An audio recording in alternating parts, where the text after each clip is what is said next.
Important सा सवाल आया है। दिवाली आने वाली है, दिवाली पे अगर जाप करें, कोई भी मंत्र का जाप, कोई भी स्तोत्र का जाप, कोई भी चालीसा आप एक्सेट्रा करने वाले हो, आपके साथ होने क्या वाला है? क्या दिवाली इतनी इंपॉर्टेंट है कि दिवाली की साधना करने से वो मंत्र जागृत हो जाता है? और वो साधना क्या दिवाली की रात पे की जाती है या और भी दिन कर सकते हैं?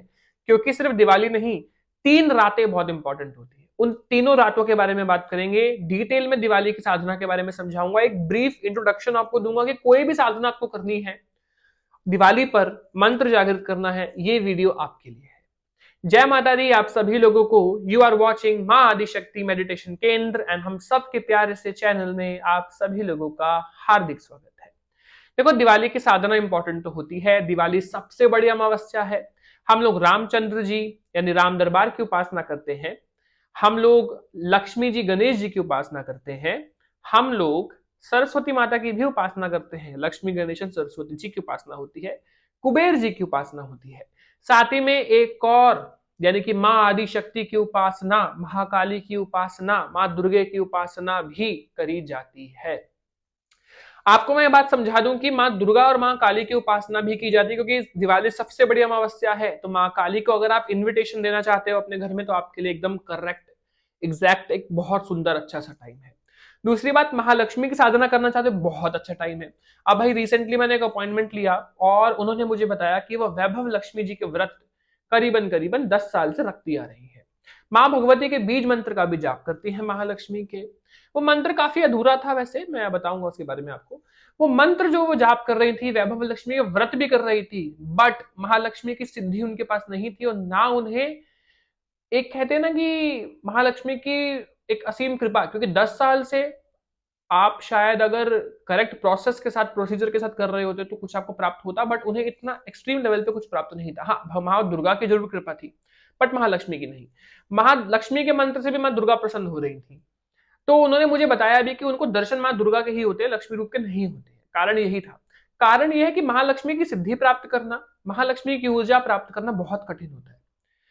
हम लोग डायरेक्टली मां भगवती की तरफ पहुंचते हैं तो वो सफल नहीं होते, क्योंकि हमें करेक्ट प्रोसीजर और करेक्ट टाइम का वेट करना पड़ता है। महालक्ष्मी एक ऐसी गुप्त चीज है जो बहुत ही करेक्ट तरीके से अगर आप उन्हें प्रसन्न करने जाओगे, और दिवाली का टाइम तो सबसे बेस्ट है, आप बैठ के आराम से उनकी उपासना करोगे, आपको मां भगवती की कृपा 100% मिलने वाली है। राइट। अब देखो, होता क्या है कि महाकाली को अगर आप इनवाइट करना चाहते हो अपने घर में सुरक्षा के लिए, माँ के जाप करना चाहते हो, आपके लिए एकदम करेक्ट टाइम है दिवाली का। कौन सी 3 रातें इंपॉर्टेंट है? छोटी दिवाली से एक दिन पहले, छोटी दिवाली और बड़ी दिवाली, ये 3 दिन की रातें, 3 रातें बहुत इंपॉर्टेंट है आपके लिए। 3 रातों का ही अगर आप संकल्प लेके महाकाली का, माँ दुर्गे का, या महालक्ष्मी जी का, या हनुमान जी की उपासना आप करेंगे, या शिव जी की उपासना आप करेंगे, ये तीनों दिन आपके लिए बेस्ट है। अब समय कितना देना पड़ेगा? एटलीस्ट आप 1 घंटे से लेकर 2 घंटा रोज दें इन तीनों तीनों रातों को। अदरवाइज आप इतना नहीं दे सकते हो तो आप आधा घंटा 40 मिनट जरूर दें, बट दें जरूर। कारण ये रहता है, दिन कम है तो ऊर्जा ज्यादा कलेक्ट करनी है ताकि अच्छे से फल की प्राप्ति हो सके। आप 10 महाविद्याओं की साधना करना चाहते हो, नवदुर्गा की साधना करना चाहते हो, नवरात्र वाली साधना आपकी नहीं हो पाई, मिस हो गई, तो आप ये साधना करिए। सेम प्रोसेस रहेगा। आपको एक चौकी स्थापित या मंदिर स्थापित करना है, जिनकी आप उपासना कर रहे हो उनकी तस्वीर स्थापित करनी है, उनसे पहले बस गणेश जी की स्थापना करनी है। उनके लिए 3 दिन का अखंड दीपक जलाना है, अखंड नहीं तो आप आराम से सुबह शाम वाला जला सकते हो, और कलश स्थापित करना है। अब देखो, महालक्ष्मी जी के लिए मैं लाइव आने वाला हूं जल्द ही, उनकी प्रॉपर साधना समझाने के लिए। मैं लाइव आज या कल मैं आऊंगा अराउंड 4:30 PM, तो आप जुड़िएगा, मुझे समझिएगा। लेकिन जो बात सबसे इंपॉर्टेंट है वो ये है कि साधना आप जो करने वाले, इसमें कुछ नियम जरूर रहेंगे। नियम क्या रहेगा? ब्रह्मचर्य का पालन जरूर करो। ब्रह्मचर्य आपके लिए बहुत इंपॉर्टेंट है। ये 3 4 5 दिन ब्रह्मचर्य रहो, ब्रह्मचर्य का पालन बहुत जरूरी है। दूसरी बात, जितना हो सके मंत्र को गुप्त रखो। मंत्र नहीं बताना है और ज्यादा किसी को नहीं बताना। साधना कर रहे हो आप, किसी की भी साधना अगर कर रहे हैं ना, तो गणेश, लक्ष्मी जी की और राम जी की उपासना साथ में करनी पड़ेगी। इसलिए राम स्तुति आप जरूर पढ़ें, ठीक है? और महालक्ष्मी की साधना कर रहे हो तो साथ में गणेश जी की साधना भी आप करें, यानी गणेश जी का मंत्र जप भी बहुत इंपॉर्टेंट है आपके लिए। लक्ष्मी जी कि जो दिवाली का समय आता है ना, या तो आप इसमें कुछ ऐसा कर लोगे कि आप एकदम पार हो जाओगे, या आप कुछ ऐसी बड़ी गलती कर दोगे कि आप डाउन हो जाओगे। कारण ये रहता है कि अमावस्या पे ना बहुत कुछ गलत भी होता है, बहुत कुछ अच्छा भी होता है। अगर आप अपने लाइफ को सुधारना चाहते हो तो इससे बढ़िया टाइम नहीं है, ये टाइम बेस्ट है। और अगर कोई किसी की लाइफ बर्बाद करना चाहता है ना, तो उस इंसान के लिए भी टाइम अच्छा होता है एज पर वो बंदे के हिसाब से। लेकिन वो ये बात नहीं जानता है कि जब वो शरीर छोड़ के ऊपर भगवान के पास जाएगा, तब उसके साथ क्या होगा। इसलिए हमेशा अच्छा ही करें। भले ही आप कलयुग में सुख पा लेंगे दूसरे का बुरा करके, लेकिन ये दुनिया ही आपकी लाइफ नहीं है, ये आपकी लाइफ का एक छोटा सा हिस्सा है। जब आप शरीर छोड़ेंगे तब आपको पता लगेगा कि लाइफ का कोई एंड ही नहीं है, लाइफ कभी खत्म नहीं हो सकती। आपने सिर्फ एक शरीर छोड़ा है, सिर्फ एक शरीर छोड़ा है। आत्मा परमानेंट है, आप मर नहीं सकते हो, आत्मा नहीं मर सकती है, आप वही हो। और अभी लाइफ बहुत बची है। आपको लगता है कोई नहीं, दूसरे का बुरा कर दो मेरा अच्छा हो जाएगा, बस कुछ टाइम बाद मैं मर जाऊंगी या मर जाऊंगा। लेकिन नहीं, आपका सिर्फ शरीर मरने वाला है, आप जिंदा ही रहोगे, आत्मा आपकी जिंदा ही रहेगी।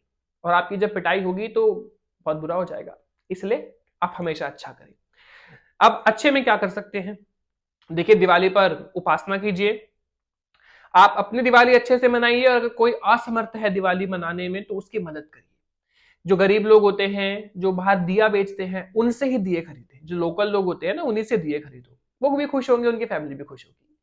साथ ही में ये तीनों दिन जाप करो, अच्छे से जाप करो, फूल चढ़ाओ, पुष्प चढ़ाओ, सुगंध रखो आसपास, घर की एनर्जी प्योर करो। राम जी को इन्विटेशन दो अपने आपके घर में आने के लिए, हनुमान जी को इन्विटेशन दो, महालक्ष्मी जी को इन्विटेशन दो, महासरस्वती जी को इन्विटेशन दो, महाकाली को इन्विटेशन दो।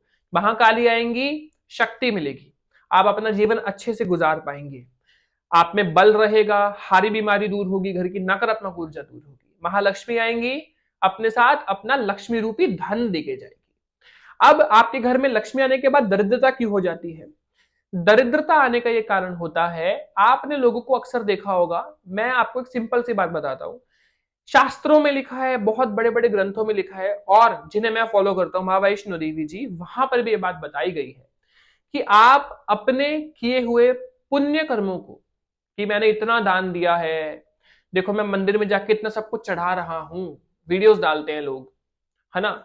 जब वो कहीं जाएंगे दान देंगे तो वीडियोस डालेंगे, देखो मैंने भंडारा करवाया है, मैं गरीबों को बांट रहा हूं। जितना आप अपने पुण्यों को लोगों को बताते हो, लोगों के सामने दिखाते हो, उतने ही पुण्य आपके कम होते हैं। और जितना ही आप पाप को दिखाओगे कि मैंने गलती की है, सभी को आप बताओगे कि मेरे से ये त्रुटि हो गई थी बट मैं माफी चाहता हूं, मैंने एक गलती कर दी थी लेकिन मैं शर्मिंदा हूं, जितना आप अपने पाप कर्मों को गिनाओगे और गिनोगे, उतने ही आपके पाप कम होते हैं। तो इसलिए जो भी आप पुण्य करते हो उनका दिखावा मत करो, कभी भी मत दिखाओ। पुण्य हमेशा गुप्त होने चाहिए, दान हमेशा गुप्त होना चाहिए, और लक्ष्मी का हमेशा सदुपयोग होना चाहिए। जिस दिन आपके घर में लक्ष्मी का दुरुपयोग होने लगता है, तभी से आपके घर दरिद्रता आने लगती है, क्योंकि लक्ष्मी जी का ही प्रसाद है जो आपके पास है। धन जो है वो लक्ष्मी जी का प्रसाद है, तो मां भगवती से उनका प्रसाद मांगिए और उसका हमेशा सदुपयोग करें। तीसरी चीज, महासरस्वती जी आएंगी तो महासरस्वती जी आपके घर में ज्ञान देंगी, और जब ज्ञान होगा तो आप लक्ष्मी का भी सदुपयोग करेंगे, और ज्ञान होगा तो आपका शरीर भी अच्छा रहेगा और आप सब बढ़िया रहेंगे। तो त्रिदेवियों का आपके घर में आगमन हो, मां वैष्णो देवी की कृपा हो, और ऐसे ही आप आगे बढ़ते रहिए।